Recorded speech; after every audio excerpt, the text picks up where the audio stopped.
রাজনৈতিক ফায়দা হাসিলে সোহাগ হত্যাকাণ্ড বলে সন্দেহ বিএনপির। শীর্ষ নেতাদের চরিত্র হননের চেষ্টার নিন্দা। কয়েকটি দলের হীন স্বার্থের কাছে ব্যর্থ হতে পারে না দেশ। রাজনৈতিক দলগুলোর সঙ্গে ঐকমত্য কমিশনের বৈঠক। রাষ্ট্র পরিচালনায় নারীর সম্মানজনক অবস্থান প্রতিষ্ঠার তাগিদ সহ সভাপতি আলী রিয়াজের। খাতের কম উৎপাদন খরচ যেন আশীর্বাদ। মার্কিন শুল্কে ভিয়েতনাম সুবিধা পেলেও এগিয়ে বাংলাদেশ। আলোচনায় শক্ত অবস্থানে থাকার পরামর্শ অর্থনীতিবিদদের। সময় সংবাদের সঙ্গে আছি আমি আলিশা ইসলাম। রাজনৈতিক ফায়দা হাসিলে সোহাগ হত্যাকাণ্ড বলে সন্দেহ বিএনপির। শীর্ষ নেতাদের চরিত্র হননের চেষ্টার নিন্দা ও প্রতিবাদ জানিয়েছেন দলটির মহাসচিব মির্জা ফখরুল ইসলাম আলমগীর। সকালে রাজধানীর গুলশানে বিএনপি চেয়ারপারসনের কার্যালয়ে দলের মহাসচিব বলেন, সরকার পরিচালনার দায়িত্বে না থাকা সত্ত্বেও বিশেষ একটি রাজনৈতিক দলের মিছিলের আয়োজন ও অশ্লীল স্লোগান প্রয়োগ আবারও ফ্যাসিবাদের যুগে ফিরিয়ে নিয়ে যাচ্ছে কিনা প্রশ্ন উঠতে পারে। মিটফোর্ড হত্যাকাণ্ড অনুসন্ধানে বিএনপির পক্ষ থেকে তদন্ত ও তথ্যানুসন্ধানী কমিটি গঠন করে প্রকৃত সত্য উদ্ঘাটন করে জনসম্মুখে প্রকাশ করা হবে বলেও জানানো হয়। মির্জা ফখরুল বলেন, গুটি কয়েক রাজনৈতিক দলের হীন স্বার্থ দেশকে ব্যর্থ হতে পারে না। ফ্যাসিবাদের অনুপ্রবেশের যে কোনো ষড়যন্ত্র হতে দেয়া হবে না বলেও জানান তিনি। একটি চিহ্নিত মহল পরিকল্পিতভাবে আমাদের দল এবং শীর্ষ নেতৃত্বের শালীনতা ও চরিত্র হরণের দুঃসাহস প্রদর্শন করছে। সার্বিক বিবেচনায় আমাদের বেশ কয়েকটি বিষয় গুরুত্বের সঙ্গে অনুধাবন করা প্রয়োজন বলে আমরা মনে করছি, কারণ বিষয়গুলো জনমনে কিছু প্রশ্নের উদ্রেক করেছে। এই হত্যাকাণ্ডের ঘটনা কোনো রাজনৈতিক স্বার্থসিদ্ধির জন্য ব্যবহার হচ্ছে কিনা এবং এর মাধ্যমে আসন্ন জাতীয় নির্বাচনের পরিবেশকে বিঘ্নিত করার জন্য বিশেষ কোনো মহলের প্ররোচনায় এই ধরনের ঘটনাকে অজুহাত হিসেবে ব্যবহার করা হচ্ছে কিনা এ নিয়ে সন্দেহ করবার যথেষ্ট অবকাশ রয়েছে। গুটি কয়েক রাজনৈতিক ষড়যন্ত্রকারীর প্রচেষ্টায় বাংলাদেশ ব্যর্থ হতে পারে না। রাষ্ট্র পরিচালনায় নারীর সম্মানজনক অবস্থান প্রতিষ্ঠিত করতে হবে বলে মন্তব্য করেছেন ঐকমত্য কমিশনের সহ সভাপতি অধ্যাপক আলী রিয়াজ। সংস্কার ইস্যুতে রাজনৈতিক দলগুলোর সঙ্গে জাতীয় ঐকমত্য কমিশনের দ্বিতীয় দফায় ১৩তম দিনের বৈঠকে শুরুতে এ কথা বলেন তিনি। ১৪ জুলাই গণ অভ্যুত্থানের গুরুত্বপূর্ণ দিন উল্লেখ করে আলী রিয়াজ বলেন, এই দিনে নারী শিক্ষার্থীরা তাদের অপমানের জবাব দিতে প্রতিবাদ মুখর হয়েছিল। নারীকে দমিয়ে রাখলে রাষ্ট্র পিছিয়ে যাবে বলেও মনে করেন তিনি। ঐকমত্য কমিশনের আজকের বৈঠক নারীর সংসদীয় আসন ও দ্বিকক্ষ বিশিষ্ট সংসদ বিষয়ে আলোচনা হবে। আলোচনায় রাজনৈতিক দলগুলো ঐকমত্য পৌঁছাবে বলে আশা কমিশনের সহসভাপতির। রাজনীতিতে রাষ্ট্র গঠনের আইন প্রণয়নে প্রাতিষ্ঠানিকভাবে নারীকে মর্যাদার সঙ্গে অংশগ্রহণের পথ আমরা তৈরি করতে পারবো। সে জায়গায় আমরা এক জায়গায় আসতে পারবো, ঐকমত্য তৈরি করতে পারবো, সেটা আমরা আশা করি। তাদের গৌরবোজ্জ্বল ভূমিকার কারণে আন্দোলন যেভাবে বেগবান হয়েছিল সে কথা স্মরণ করে তাদের যে ভূমিকা, সেই ভূমিকাকে যেন আমরা প্রাতিষ্ঠানিক রূপ দিতে পারি বাংলাদেশের রাষ্ট্র পুনর্গঠনের ক্ষেত্রে। সেজন্যই আমরা মনে করি যে প্রাতিষ্ঠানিকভাবেই সাংবিধানিকভাবেই সমতার মর্যাদায় নারীকে অভিষিক্ত করার জন্য আমাদের ব্যবস্থা গ্রহণ করা দরকার। এই মুহূর্তে ফরেন সার্ভিস একাডেমিতে আছেন সহকর্মী সানবীর রূপল। সরাসরি যাচ্ছি তার কাছে। রূপল, অধ্যাপক আলী রিয়াজের সভাপতিত্বে দ্বাদশ দ্বিতীয় দফার ১৩তম দিনের আলোচনা চলছে এবং এই বৈঠকটি সকাল 10:30টায় শুরু হওয়ার কথা থাকলেও সেটি সকাল 11:15টার দিকে পৌঁছেছে। তবে এখনও পর্যন্ত বিএনপির কোনো প্রতিনিধি উপস্থিত হয়নি বৈঠকে এবং অন্যান্য দলের প্রতিনিধিরা তারা উপস্থিত হয়েছেন এবং তাদের উপস্থিতিতেই বৈঠকটি শুরু হয়েছে। আজকে দুইটি আলোচনার বিষয়বস্তু রাখা হয়েছে, একটি হচ্ছে সংসদে নারী আসন এবং অন্যটি দ্বিকক্ষ বিশিষ্ট সংসদ। এবং এর মধ্যে দ্বিকক্ষ বিশিষ্ট সংসদের বিষয়ে আলাপ আলোচনা হয়েছিল এবং নারী আসনের বিষয়েও আরও একদিন আলোচনা উঠেছিল, তবে সেদিন তার কোনো সুরাহা হয়নি এবং আজকে সেটি ঐক্যমত্যে পৌঁছাতে পারবেন বলে আশা প্রকাশ করেছেন জাতীয় ঐক্যমত্য কমিশনের সহসভাপতি অধ্যাপক আলী রিয়াজ। এবং তিনি প্রারম্ভিক বক্তব্যে শুরুতেই বলেছেন যে আজকের 14 জুলাই এই দিনটি গত বছরের এই দিনটি বিশেষভাবে অলঙ্কৃত, কারণ এই দিন নারীদের অপমানের জবাব দিয়েছিল ঢাকা বিশ্ববিদ্যালয়ের শিক্ষার্থীরা এবং এবং সেখান থেকে আজকের দিনটি তিনি বেছে নিয়েছেন নারী আসন, সংরক্ষিত নারী আসন, সংসদে নারী আসনের বিষয়ে আলোচনা করার জন্য। এবং ঐক্যমত্য কমিশনের পক্ষ থেকে 100 আসন সেটি সরাসরি ভোটে নির্বাচিত করার জন্য প্রস্তাব রাখা হবে এবং সে বিষয়ে আলোচনা শুরু হবে এবং সংসদের অন্যান্য যে দলগুলো অংশ নিচ্ছে এবং সেই দলগুলো তাদের নিজ নিজ মতামত তুলে ধরবেন। এবং দ্বিকক্ষ বিশিষ্ট সংসদ নিয়ে এর মধ্যে আলোচনা হয়েছে যে 2টি কক্ষ হবে সংসদের এবং দ্বিকক্ষ বিশিষ্ট পার্লামেন্টের উচ্চ কক্ষ কিভাবে নির্ধারণ করা হবে এবং কারা কারা উচ্চ কক্ষে থাকতে পারবেন, কোনভাবে উচ্চ কক্ষটি গঠিত হবে সে বিষয়টি নিয়ে চূড়ান্তভাবে আলোচনা হয়নি। তবে দ্বিকক্ষ বিশিষ্ট পার্লামেন্টের বিষয়ে প্রায় সব মতই একমত প্রকাশ করেছে যে সংসদটি হবে দ্বিকক্ষ বিশিষ্ট সংসদ। এবং একটি অংশ তারা মনে করেন যে উচ্চ কক্ষটি সেটি আনুপাতিক হারেই উচ্চ কক্ষটি গঠিত হবে এবং আরেকটি পক্ষ তারা আসলে উচ্চ কক্ষটি আনুপাতিক হারে গঠন করার জন্য কিছুটা দ্বিধাবিভক্ত অবস্থায় আছে। তবে তাদের নিজ নিজ দলের সাথে আলোচনা করে আবারও যাতে আলোচনায় অংশগ্রহণ করতে পারে সে বিষয়ে কিন্তু ঐক্যমত্য কমিশন তারা এর মধ্যে তাদেরকে বলেছিল এবং এই মুহূর্তে আলোচনা চলছে এবং আলোচনাটি বিকেলবেলা শেষ হবে এবং বিকেলবেলা আলোচনা শেষ করার পরে তাদের রাজনৈতিক দলগুলো নিজ নিজ অবস্থান তারা তুলে ধরবেন এবং এর পাশাপাশি ঐক্যমত্য কমিশনের সংস্কার কমিশনের সহসভাপতি তিনিও আজকের পুরো বিষয়টি নিয়ে ব্রিফ করে জানিয়ে দেবেন। এই ছিল এখন পর্যন্ত ঐক্যমত্য কমিশনের সভা থেকে সবশেষ তথ্য। সরাসরি যুক্ত ছিলাম ফরেন সার্ভিস একাডেমিতে। 5 আগস্ট চাংখারপুলে আনাস সহ 6 জনকে হত্যা মামলায় সাবেক ডিএমপি কমিশনার হাবিবুর রহমান হাবিব সহ 8 জনের বিচার শুরুর বিষয়ে আদেশ দেবেন আন্তর্জাতিক অপরাধ ট্রাইব্যুনাল। এই মুহূর্তে সেখানে আছেন আফজাল হোসেন, সরাসরি যাচ্ছি তার কাছে। আফজাল,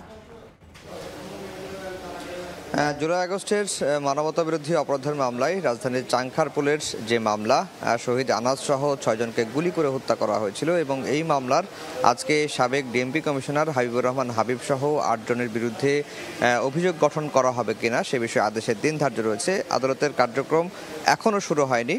শুরু হলে এই মামলাটিতে আসলে আনুষ্ঠানিকভাবে বিচার শুরু হবে কিনা সেটি জানা যাবে। আর এই মামলায় মোট 8 জন আসামি, 8 জন আসামির মধ্যে 4 জন ঊর্ধ্বতন পুলিশের কর্মকর্তা। তার মধ্যে যেমনটি রয়েছে যে সাবেক ডিএমপি কমিশনার হাবিবুর রহমান রয়েছেন, সুদীপ কুমার চক্রবর্তী এবং এই 4 জন পুলিশের ঊর্ধ্বতন কর্মকর্তা তারা মূলত ওই দিন চাংখারপুলে পুলিশকে গুলি করার নির্দেশ দিয়েছিলেন ছাত্র জনতার ওপর। এবং সাবেক ডিএমপি কমিশনার হাবিবুর রহমান সহ যাদের বিরুদ্ধে অভিযোগ আনা হয়েছে তারা ওয়্যারলেস বার্তার মাধ্যমে সেই নির্দেশটি দেওয়া হয়েছিল। সেই কারণে ঊর্ধ্বতন কর্তৃপক্ষের দায় হিসাবে সাবেক ডিএমপি কমিশনার হাবিবুর রহমান সহ 4 জনকে আসামি করা হয়েছে। আর মাঠ পর্যায় থেকে গুলি করার সঙ্গে জড়িত সরাসরি এরকম 4 জনকে এই মামলায় অভিযুক্ত করা হয়েছে। চাংখারপুলের ওই সময়ে শুধুমাত্র এই 8 জন বা এই 4 জনই পুলিশ সদস্য উপস্থিত ছিলেন না, আরও পুলিশ সদস্য উপস্থিত ছিলেন। প্রসিকিউশন বলছে সেই সময় প্রায় 25 থেকে 30 জন পুলিশ সদস্য সেখানে উপস্থিত ছিলেন, কিন্তু সবাই কিন্তু ছাত্র জনতার উপর গুলি চালায়নি। যেহেতু আন্তর্জাতিক অপরাধ ট্রাইব্যুনালের মানবতাবিরোধী অপরাধের মামলা, সেখানে সুস্পষ্ট তথ্য প্রমাণ দরকার। সেই কারণে শুধুমাত্র যারা সরাসরি গুলি চালিয়েছে এবং গুলি করার পরে গুলি যখন ছাত্র জনতার গায়ে লেগেছে তখন তারা উল্লাস প্রকাশ করেছে, এরকম 4 জনকে কিন্তু এই মামলায় আসামি করা হয়েছে। আর আজকে যদি চাংখারপুলের মামলার অভিযোগ গঠন হয় তাহলে বলা যাবে যে জুলাই আগস্টের দ্বিতীয় কোনো মামলার আনুষ্ঠানিক বিচারের দিকে গেল। এর বাইরে জুলাই আগস্টের আরও 3টি মামলার শুনানি হওয়ার কথা রয়েছে আন্তর্জাতিক অপরাধ ট্রাইব্যুনালে। এছাড়া 2016 সালে কল্যাণপুরে জঙ্গি নাটক সাজিয়ে 9 তরুণকে হত্যার যে মামলা, সেই মামলাতেও আজকে শুনানির দিন ধার্য রয়েছে। এই মামলায় সাবেক পুলিশ মহাপরিদর্শক KM শহীদুল হক, সাবেক ডিএমপি কমিশনার আসাদুজ্জামান মিয়া এবং মিরপুর অঞ্চলের সাবেক ডিসি জসিম উদ্দিন মোল্লাকে হাজির করা হয়েছে। তো এই ছিল ট্রাইব্যুনাল থেকে আমার কাছে সবশেষ খবর। সরাসরি যুক্ত ছিলাম আন্তর্জাতিক অপরাধ ট্রাইব্যুনালে।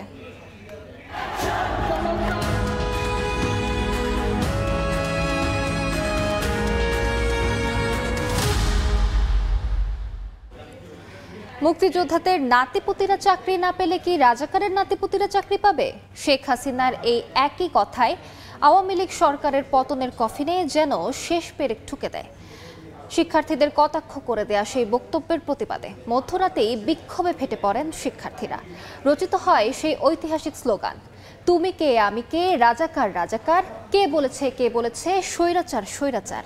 24শে জুলাইয়ের গুরুত্বপূর্ণ এই দিনটি কেমন ছিল জানবো মাইমুনা হায়দার চৌধুরীর প্রতিবেদন থেকে। মুক্তিযুদ্ধের বিরুদ্ধে এত ক্ষোভ কেন যে রাজাকার নাতিপুতিরা সবকিছু পাবে, মুক্তিযোদ্ধারা পাবে।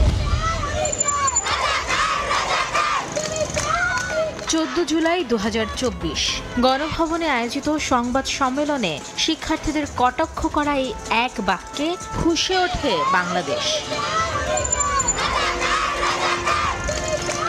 স্বাধীন বাংলায় নিজেদের ন্যায্য অধিকার চাইতে গেলেই স্বাধীনতা বিরোধী তকমা পাওয়া এ জাতির জন্য নতুন কিছু না হলেও 24-এর লড়াইয়ের রাজাকার উপাধিকে মেনে নেয়নি তারা। তাৎক্ষণিকভাবে তৎকালীন সরকার প্রধানের এমন বক্তব্য প্রত্যাহারের দাবি জানায় শিক্ষার্থীরা। প্রতিবাদ জানাতে রাত 10টা থেকে টিএসসিতে জড়ো হতে থাকেন শিক্ষার্থীরা। এক পর্যায়ে মধ্যরাতে ঢাকা বিশ্ববিদ্যালয়ের বিভিন্ন হল থেকে মিছিল নিয়ে রাজপথে নামেন হাজার হাজার শিক্ষার্থী। এ সময় হলের গেটে গেটে বাধা দেয় ছাত্রলীগ, কিন্তু তা রুখতে পারেনি শিক্ষার্থীদের স্রোত। হলের গেট ভেঙে কেউ বা তালা ভেঙে বেরিয়ে আসেন দলে দলে। হলের তালা ভেঙে সেই মিছিলে যোগ দেয় ঢাবির সবগুলো হলের মেয়েরা। মিছিল হয় জাহাঙ্গীরনগর ও জগন্নাথ বিশ্ববিদ্যালয়েও, সেখানেও বাধা দেয় ছাত্রলীগ। চট্টগ্রাম বিশ্ববিদ্যালয়ের শিক্ষার্থীরা ক্যাম্পাসে বিক্ষোভ শুরু করলে হামলা চালায় ছাত্রলীগ। শেখ হাসিনার কথা যে এই কোটার সুবিধা কি রাজাকারের মুক্তিযোদ্ধার নাতি নাতনিরা পাবে না, তো কি রাজাকারের নাতি নাতনিরা পাবে? তো এই যে কটাক্ষ করা, তীব্র একটা হিংসা বিদ্বেষ পোষণ করা, এই সামগ্রিক চিত্রগুলো একটার পরে একটা এই ঘটনাটাকে একটি যৌক্তিক কোটা সংস্কার আন্দোলন থেকে এক দফার গণঅভ্যুত্থানের দিকে নিয়ে গিয়েছে। এর আগে বেলা 12টায় ঢাকা বিশ্ববিদ্যালয়ের কেন্দ্রীয় গ্রন্থাগার থেকে বিক্ষোভ মিছিল নিয়ে পদযাত্রা শুরু করেন শিক্ষার্থীরা। এ সময় শাহবাগ, মৎস্য ভবন হয়ে হাইকোর্ট এবং 0 পয়েন্ট পর্যন্ত ছড়িয়ে যায় শিক্ষার্থীদের অবস্থান। বেলা 1:30টায় 0 পয়েন্টে যান চলাচল বন্ধ হয়ে যায়। বারবার বাধার মুখে পড়লেও শিক্ষার্থীদের গণপদযাত্রা এগোতে থাকে বঙ্গভবনের দিকে। এক পর্যায়ে পুলিশের ব্যারিকেড ভেঙে এগিয়ে যান তারা। এরপর সকল গ্রেডে কোটার যৌক্তিক সংস্কারের দাবিতে রাষ্ট্রপতি বরাবর স্মারকলিপি দেন শিক্ষার্থীদের 12 সদস্যের প্রতিনিধি দল। দাবি মানতে দেয়া হয় 24 ঘন্টার আলটিমেটাম। একই দাবিতে 17 জেলায় পদযাত্রা ও বিক্ষোভ করেন শিক্ষার্থীরা। কোটা পুনর্বহালের নির্দেশ দিয়ে হাইকোর্টের পূর্ণাঙ্গ রায়ও প্রকাশ হয় 14 জুলাই।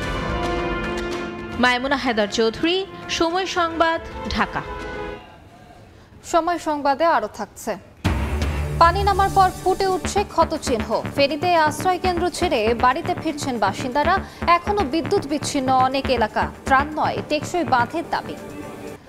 দেশ করতে এনসিপির জুলাই পদযাত্রা এখন পটুয়াখালী। সেখানে আছেন সহকর্মী অপূর্ব অপু। সরাসরি যাচ্ছি তার কাছে।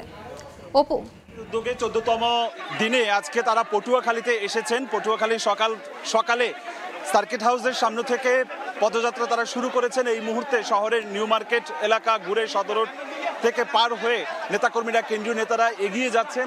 দেখছেন যে ছবিতে কেন্দ্রীয় নেতারা, এনসিপির আহ্বায়ক নাহিদ ইসলাম রয়েছে, হাসনাত আবদুল্লাহ রয়েছে, দক্ষিণাঞ্চলের মুখ্য সংগঠক সার্জিস রয়েছে এবং অন্যান্য কেন্দ্রীয় নেতারা এখানে রয়েছে এবং তারা শহরের এই মুহূর্তে পটুয়াখালী শহরের নিউ মার্কেট এলাকা থেকে এগিয়ে যাচ্ছে।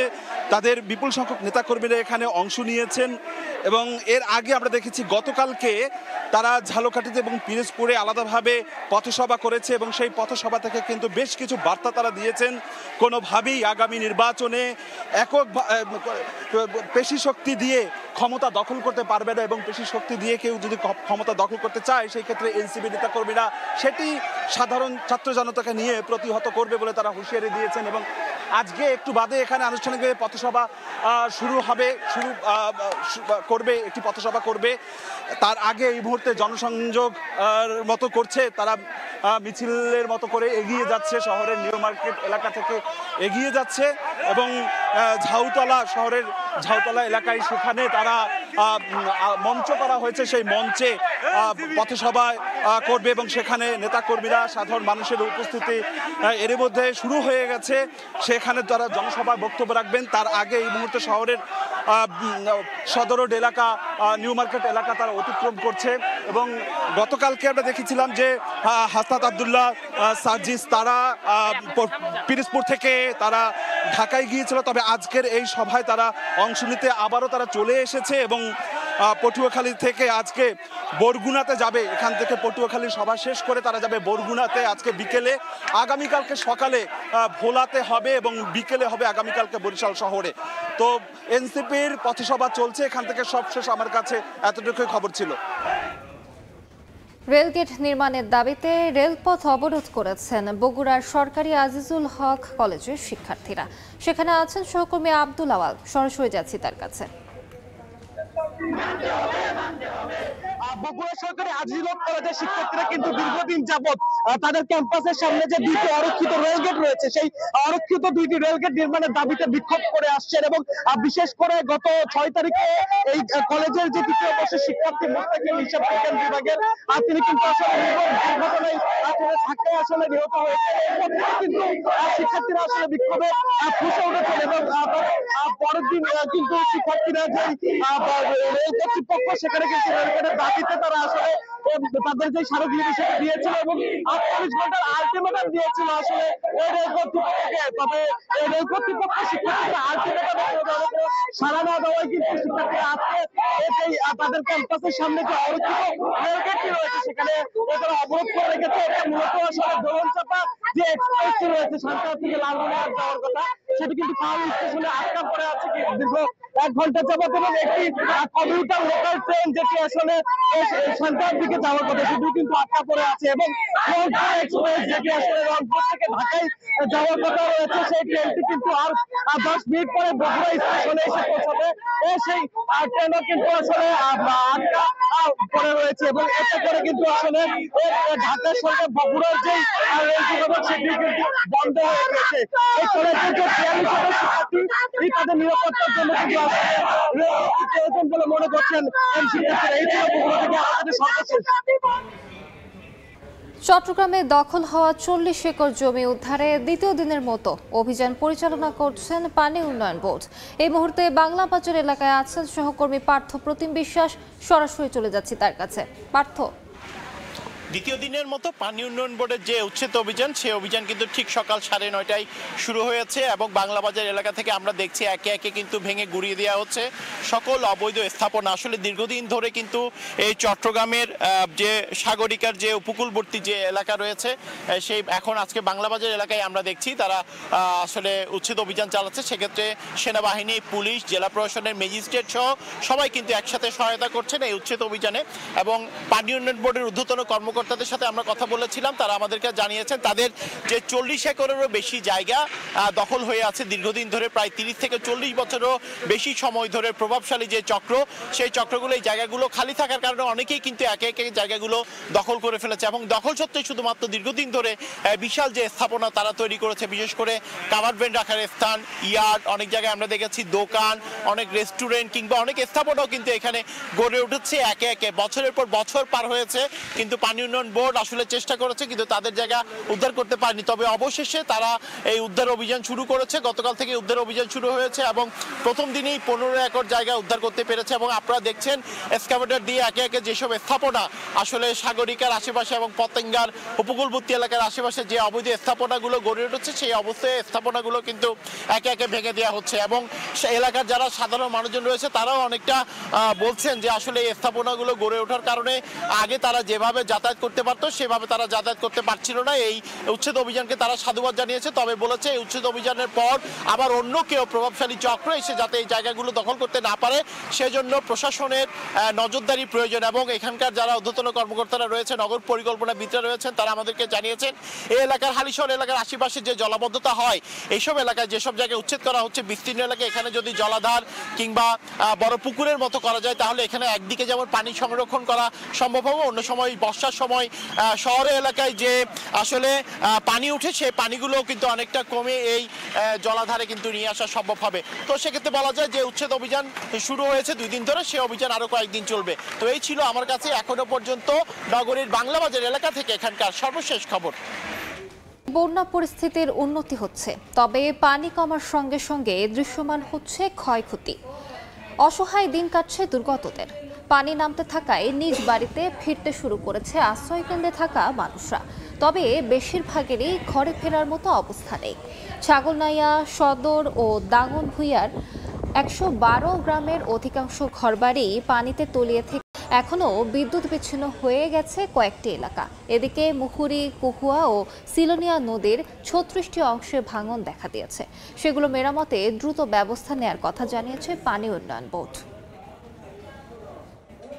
পোশাকের সবচেয়ে বড় প্রতিযোগী দেশ চীন ভারত থেকে পোশাকের ক্রয়াদেশ বাড়ালে গুনতে হবে বাড়তি দাম, কারণ সেসব দেশের সর্বনিম্ন মজুরি বাংলাদেশের চেয়ে বেশি। এমন হিসাব কষে অর্থনীতিবিদরা বলছেন, মার্কিনরা সাশ্রয়ী মূল্যে পোশাক চাইলে বিকল্প নেই বাংলাদেশের। আবারও বৈঠকে বসার আশ্বাসে মত দ্বিমতে 11 জুলাই শেষ হয়েছে বাংলাদেশ মার্কিন দ্বিতীয় দফার শুল্ক আলোচনা। এরপরেই সামনে এসেছে এখন পর্যন্ত ট্রাম্পের আরোপ করা 35% শুল্ক কার্যকর হলে মার্কিন বাজারে কি টিকে থাকতে পারবে বাংলাদেশ? প্রথমেই আসা যাক তৈরি পোশাক শিল্পে। গেল বছর বাংলাদেশ থেকে যুক্তরাষ্ট্রে রফতানি করা $840 কোটি আয়ের মধ্যে 735 কোটি এসেছে তৈরি পোশাক থেকে। বাজারটিতে বাংলাদেশের সবচেয়ে বড় প্রতিযোগী চীন, ভিয়েতনাম। আমাদের জন্য খুব বেশি পরিমাণ ভয়ের কোনো কারণ নাই, কারণ আমাদের অনেক কষ্ট বেশি হইলেও আমাদের কিছু কিছু কষ্ট কম, সব মিলে আমরা একটা প্রতিযোগিতামূলক জায়গায় থাকবো। তথ্য বিশ্লেষণ বলছে 20% মার্কিন শুল্ক নিয়ে বাংলাদেশের চেয়ে কিছুটা সুবিধাজনক অবস্থানে থাকলেও উৎপাদন খরচে পিছিয়ে রয়েছে ভিয়েতনাম। কারণ বাংলাদেশে যেখানে সর্বনিম্ন মাসিক মজুরি $113, ভিয়েতনামে অঞ্চলভেদে রয়েছে $140 থেকে $200। একইভাবে ভারতের শুল্ক 26% হলেও মজুরি রয়েছে $148 থেকে $182। এই অবস্থায় অর্থনীতিবিদরা বলছেন, যতটা সস্তা দামে বাংলাদেশি পোশাক পায় যুক্তরাষ্ট্র, এই মানের পোশাক এর চেয়ে কম দামে পাবে না আর কোনো দেশে। তাই শুল্ক আলোচনায় বাংলাদেশকে শক্ত অবস্থানে থাকার পরামর্শ তাদের। তড়িঘড়ি করে কোনো ধরনের ছাড় আমাদের দেওয়া উচিত না, বেসিক প্রিন্সিপালের খুব বেশি বিপরীতে গিয়ে। কিছু টুকটাক যেখানে আমার মনে হয় কাছাকাছি আছে, অন্য দেশের সাথে মোটামুটি আমেরিকা বা সেখানে কিছু আমদানি বাড়ানোর শুল্ক অ্যাডজাস্টমেন্টের ব্যবস্থা করা যেতেই পারে। এদিকে ব্রিক্সের সদস্য হয়ে ভারত ও চীনে বাড়তি 10% শুল্ক আরোপ করার হুঁশিয়ারি দিয়েছেন মার্কিন প্রেসিডেন্ট। ইয়ানুর শিফাত, সময় সংবাদ, ঢাকা। দেখছেন সময় সংবাদ। দেশের বাইরের খবর। গাজায় গেল 24 ঘন্টায় ইসরায়েলি বাহিনীর হামলায় নিহত হয়েছেন 74 জন ফিলিস্তিনি, আহত হয়েছেন অনেকে। জ্বালানি অবরোধের কারণে সম্পূর্ণ ভেঙে পড়েছে গাজার পানি সরবরাহ ব্যবস্থা। বাহিনী ঘটে হতাহতের ঘটনা। এদিকে জ্বালানি অবরোধের কারণে সম্পূর্ণ ভেঙে পড়েছে গাজার পানি সরবরাহ ব্যবস্থা। চলতি মাসের 2 তারিখ থেকে বন্ধ রয়েছে প্রায় সব ধরনের জ্বালানি প্রবাহ, ফলে বন্ধ হয়ে গেছে পানি বিশুদ্ধকরণ ও বর্জ্য ব্যবস্থাপনা কেন্দ্র। পাশাপাশি গাজার হাসপাতালগুলো এখন কেবল মৃত্যুর প্রহর গুনছে। শিফা হাসপাতালের পরিচালক জানান, দ্রুত জ্বালানি না আসলে সমস্ত চিকিৎসা কার্যক্রম বন্ধ হয়ে যাবে। নবজাতক ইনকিউবেটর, অপারেশন থিয়েটার, আইসিইউ সবই অচল হয়ে পড়েছে। ওষুধের ঘাটতিও ভয়াবহ মাত্রায় পৌঁছেছে বলে জানান তিনি। এদিকে ইসরায়েলি প্রধানমন্ত্রী বেনিয়ামিন নেতানিয়াহু জানান, যুদ্ধবিরতি ও বন্দি বিনিময় নিয়ে যুক্তরাষ্ট্রের মধ্যস্থতাকারী স্টিভ উইটকফের প্রস্তাবে তিনি সম্মত ছিলেন, তবে হামাস তা প্রত্যাখ্যান করেছে। অনলাইনে পোস্ট করা এক ভিডিও বার্তায় নেতানিয়াহু বলেন, প্রস্তাবটি তারা গ্রহণ করেছে। পরে মধ্যস্থতাকারীদের সংশোধিত সংস্করণও মেনে নেওয়া হয়েছে, কিন্তু হামাসই তা ফিরিয়ে দিয়েছে। অর্জিতা শেহজিন, সময় সংবাদ। শীর্ষ সংবাদগুলো জানিয়ে দিচ্ছি আরেকবার। সোহাগ হত্যা রাজনৈতিক হীন স্বার্থে ব্যবহার করে ভোটের পরিবেশ বিঘ্নিত করার পরিকল্পনা বলে সন্দেহ বিএনপির। নেতাদের নামে কুরুচিপূর্ণ বক্তব্যের প্রতিবাদ। রাজনৈতিক দলগুলোর সঙ্গে ঐকমত্য কমিশনের বৈঠক। রাষ্ট্র পরিচালনায় নারীর সম্মানজনক অবস্থান প্রতিষ্ঠার তাগিদ সহসভাপতি আলী রিয়াজের।